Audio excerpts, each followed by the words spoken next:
Can you see me down here?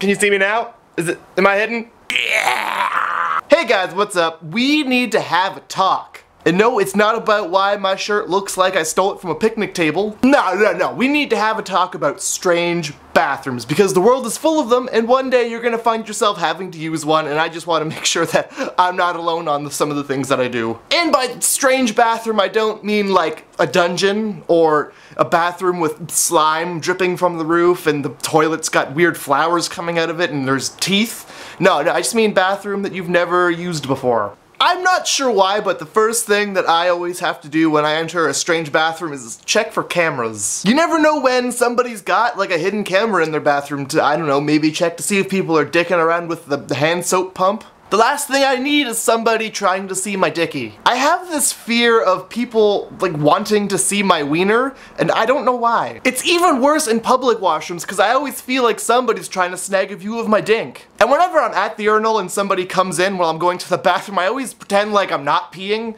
like I'm just standing in front of the urinal checking the wall for cracks, and I like cover it with one hand. I cover it with two hands.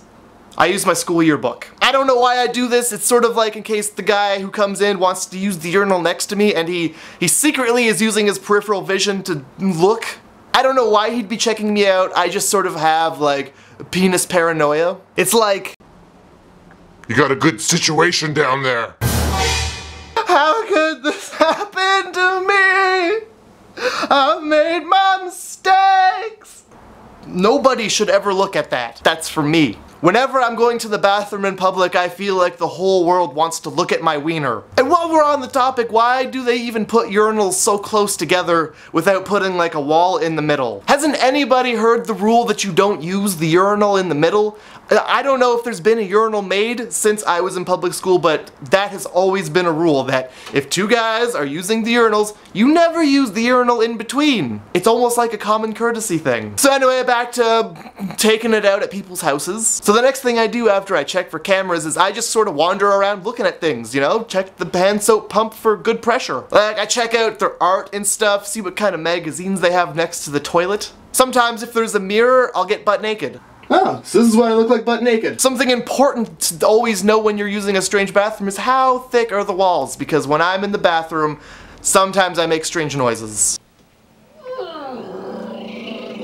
Then, once I'm not a stranger to the bathroom anymore, I can go. And if that wasn't bad enough, a time will come when you will be required to take a shower at somebody else's house, like maybe your friends or something.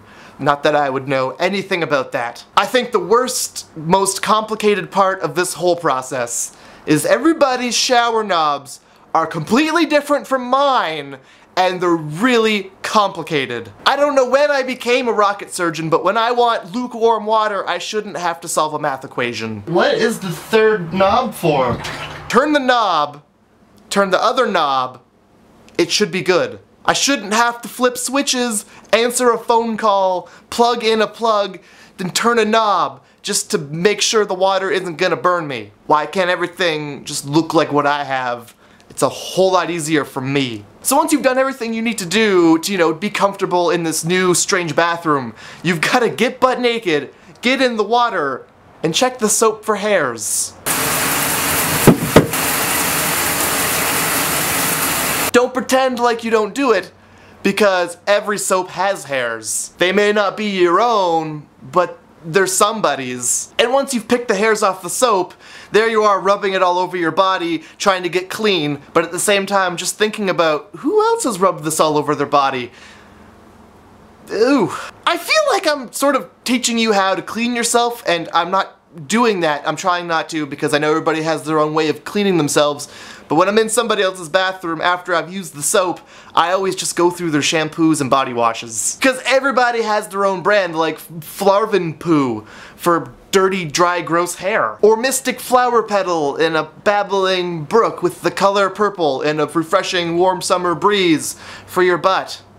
Who is Shane? Why do I want his body butter all over my body? Have you ever been in the shower at somebody else's house and the shower water's gone from like perfect temperature to boiling hot? It's like, what did I do? Don't anger the shower, because it will do that. I think the most unpleasant thing of this whole process is not knowing where the clean towels are. This is something really important that you should always ask your host. Where are the clean towels? Because if you don't know where the towels are, you can either put your clothes on your wet body and be a horrible person, or use somebody else's damp towel, which is equally as horrible. Drying off with a wet towel is like arguing on the internet, because once it's all over, you didn't really accomplish anything, and you're still moist. I gotta apologize for everybody who doesn't like the word moist, because I use the word moist. Moist. So after you've crumpled up their dirty moist towel and thrown it on the ground or wherever the hell you tossed it, you're done. Get out of there and never speak of the things that you've done this day. Because we all know that you peed in the shower. People who say they don't pee in the shower are not only liars, but time wasters. Because you save so much time peeing in the shower. I don't know about pooping. That seems like there'd be a lot of cleanup, but I don't try it. Anyway, I hope you can relate to some of these things. I don't know. Maybe I'm just weird. But anyway, new Dear MattG coming really soon. If you want updates on the progress of what's going on, go to darematg.com. I'm trying to post like daily updates for everybody who's interested in everything Dear MattG. Also, I do a live show every Friday around 6 p.m. Eastern Time, 3 p.m. California time. So if you're interested in checking that out, go to younow.com/MattG124 around those times, I guess. Anyway, while I'm trapped here in California, what should I do? You should tweet at me or hit me up on Facebook. Let me know what all the fun things are to do here in California other than sweat. I've been doing a lot of sweating. Also, you know, while I'm trapped here in the United States of America, I'm posting videos on my second channel. I'm trying to do it every day, but it's almost every day. It's not quite every day. Alright, I love you guys, and I'll see you next week. Do you mind if I pick your nose really quick? Just put your nose to the screen. Yes! Yes!